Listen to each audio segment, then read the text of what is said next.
Hello, I'm Edward Viljoen, and this is from the center where we get to talk to normal, regular people like you and me about the spiritual path that they're on and how that has helped them get through difficult times and express their creativity. And with me today is somebody that I have known for a very, very long time, Lila Atchison. Welcome, Lila. Hi. How long have I known you for? I think 15 years. Yes, I remember when I first met you, you were just the tiniest person, and I think perhaps we fell in love right away. Oh yeah. Oh yeah. And Lila, you've grown up among spiritual people. I know your family have been practicing spirituality since I've known them too. And the question on my mind is, how has that influenced your life growing up in a family of people who are on a spiritual path? Oh, it's greatly influenced my life. It's just my house is different from other houses I've noticed. My family, the way we interact with each other, we always know like where we're coming from a place of, and I think that we just get along just more as a family. You know what I'm interested in? Those times when things don't work out right. Does your family ever have hard times? Yeah. And what do you do? We've had treatments together before, What, and what's a treatment? a treatment is kind of an affirmation that is wrapped around these 5 steps, and it's great. So it's a prayer. It's a prayer. Yeah. And so does somebody call time out when you're all having a tough time and say, let's pray together? They've done that before, yeah. Yeah. Yeah. And how about growing up? Did your friends in school find you to be different or strange because of your religion? Um, there have been a few times where some people at my schools have found it strange. Uh, they didn't quite know what kind of religion it was, and so they didn't know what to think of it. What do you tell them when they ask you what religion you are? I just tell them I'm a part of a new thought religion, and it's really progressive, and it's a great thing to be a part of. You were sharing with me that at one point in school, I think it was around about the fifth or the sixth grade, you had a little bit of a rough spot with people. I What did. happened? I had some friends who just up and decided that they didn't want to be my friend anymore. They didn't tell me why. They just decided that they weren't my friends anymore. That kind of thing happens in fifth and sixth It grade, but it's happens. devastating. Yeah, Yeah. lots of drama. And so what happened? Well, I was quite sad for a long time, and my mom talked to me and she said, you're at choice right now. You can choose to be in this state of being sad and, feeling sorry for what has happened, or you can take your power back because, you're letting them have your power right now. And you can know that this has nothing to do with you. You didn't do anything wrong. This is all about your friends. And I took my power back. And so did that happen immediately, or was it something that got better over It time? got better over time. I think sometimes what happens is we have thoughts that come into our mind and then we believe them. And it could be, I'm no good as a result of what's happening around me. And it's tricky, isn't it? Yeah, How do it you is stop tricky. believing a thought? Well, I have to realize I'm thinking it first. Yeah, that's a very good point. Because if you don't know you're thinking it, it can be running in the background Yeah, and influencing everything in your yeah. life. So you realize you're thinking it. Sometimes, you know what helps me realize it is if there's stress going on, like the Mm. stress you were feeling Hmm. with your friends. So you spotted it, and your mom suggested a strategy. Hmm. And tell me more. What happened as a result? I got out of that rough patch. I decided that, if they weren't serving me as friends, I didn't need them to be friends. I was strong on my own, and I found new friends, Yeah. and they were just, great friends, and I just pulled myself out of that rough patch. What would you recommend to somebody in the fifth or the sixth grade who's having a rough time with friends? Um, just know that it's not you. It's something going on in their life that's making them lash out at you because they don't know how to deal with it. Yeah.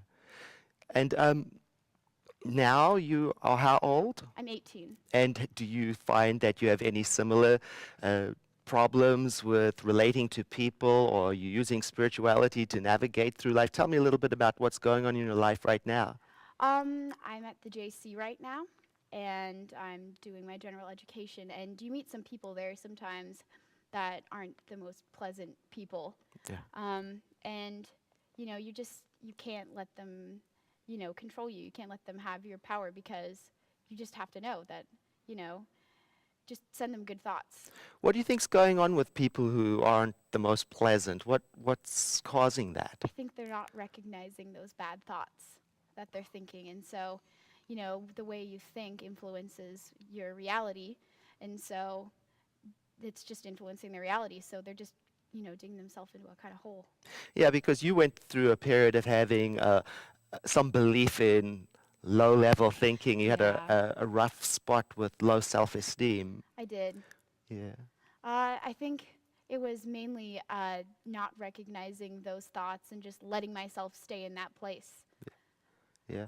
And is there something you do every day in your spiritual practice that contributes to this way you're moving through the world? I mean, what does a person in your faith do?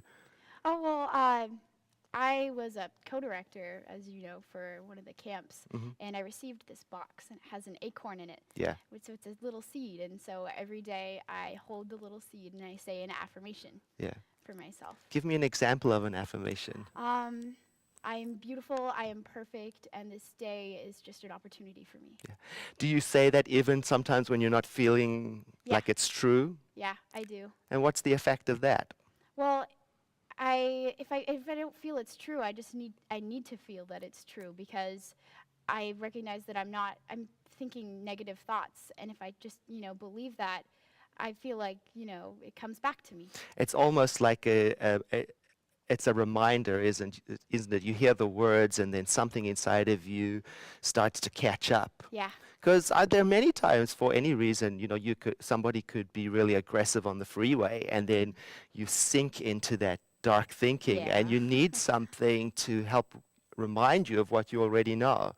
Mhm. And so if you and I have a practice with your acorn, which I love, by the way, like every day, a reminder, to me, it's like when you practice something like an instrument, you get better at it over Mhm. time, Yeah. so that when the rough spot does come, you're not just caught by surprise, No, or no. even if you are caught by surprise, you've got something to do. Yeah, exactly. What do you think is the most difficult thing facing young people like at the JC around 18, Mhm. 19, 20? What's the thing that is the biggest challenge you see when you look into your friends and the students there? What's going on? I think a lot of them are stuck in this rut that they're at a junior college, and they think for some reason, because it's a junior college and not a university, that they weren't good enough. So they've already got some thinking going Yeah, on in the they're background. not seeing it as just a beautiful opportunity.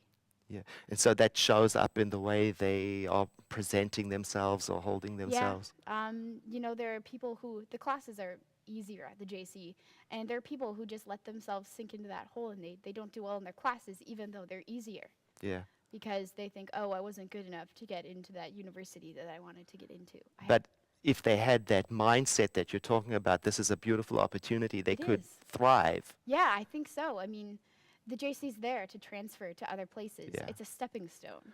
And the JC is known throughout our country as being one of the best It in is, its yeah. field. Yeah. So even though they've got a jewel Hmm. available to them, their mindset can destroy the experience. Yeah, Have you it ever is. done that to yourself? I've done it once or twice. I've, had to go to things that I didn't want to go to, and I just sat there that whole time thinking, oh, this sucks. Oh man, I really don't want to be here. This is just gonna be horrible. Yeah. And, I didn't have any fun. Yeah.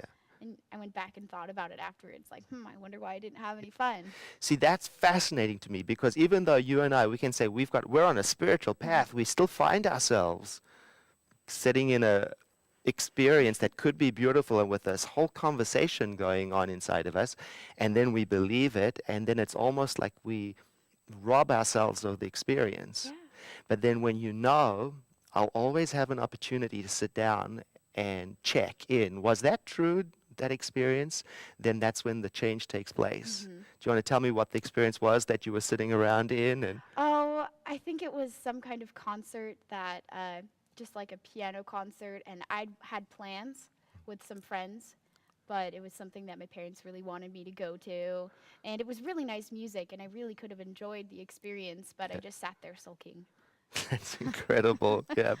Well, sometimes I ask myself if this very positive attitude that we develop over time, is it realistic? Or am I just fooling myself to get on through, in life? And sometimes I notice that it's very annoying to people who have got a lot of dark thinking in them. Hmm. Do you ever encounter people who challenge you and say, you're not being realistic. Life's Yeah. not that pleasant the way you're making it. You're just being Pollyanna. Hmm. And what's your answer to them? I just say, this is the reality that I've made for myself, and I'm perfectly comfortable being here. I believe in the good in people, and you may have different beliefs than me, but this is what I believe, and this is what I choose to make my reality. Well, and do they ever say something like, well, you're not being realistic because look here in Santa Rosa, there's all kinds of trouble, with troubled youth and drug use. And what do you say to them?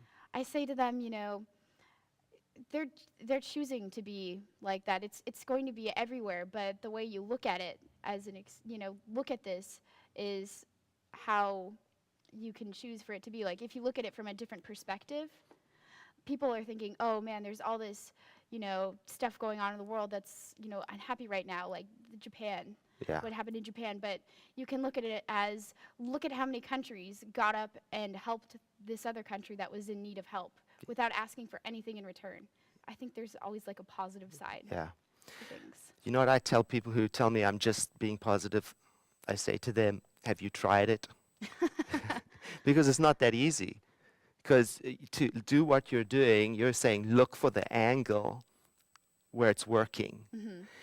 Well, sometimes it's so overwhelming, like Japan. I know you've got Yeah. friends in Japan. Yeah. And when that happened, we can sometimes react and panic. Hmm. And so to stay in the mindset of, I'm looking for the way that this is working, well, it takes some courage, It right? does. Because you want to panic. Yeah. Yeah. What happened to you when you heard about Japan? I was panicking for the first couple minutes. I just really wanted to know that my friends were okay. Yeah. I have quite a few friends there. And I ended up staying up really late Uh-huh. that night, just checking with my friends. And the ones I couldn't check in with, I did little treatments for. Yeah. And what did we do here in Santa Rosa for Japan? Oh, well, there were numerous things that went on. The church here raised such a great amount of money for the Red Cross in Japan. Yeah. There were all these organizations that were also raising money for Japan. The Salvation Army was taking in clothes that were being shipped right to Japan for the families that lost their homes. Just so much stuff that was just going on. The Bay Area, San Francisco, everybody was doing fundraisers, putting on shows, doing things that, normally, it would cost the money, but they just donated all the money to Japan. It was a beautiful thing. And I remember you changed your profile picture on Facebook to the Japanese flag.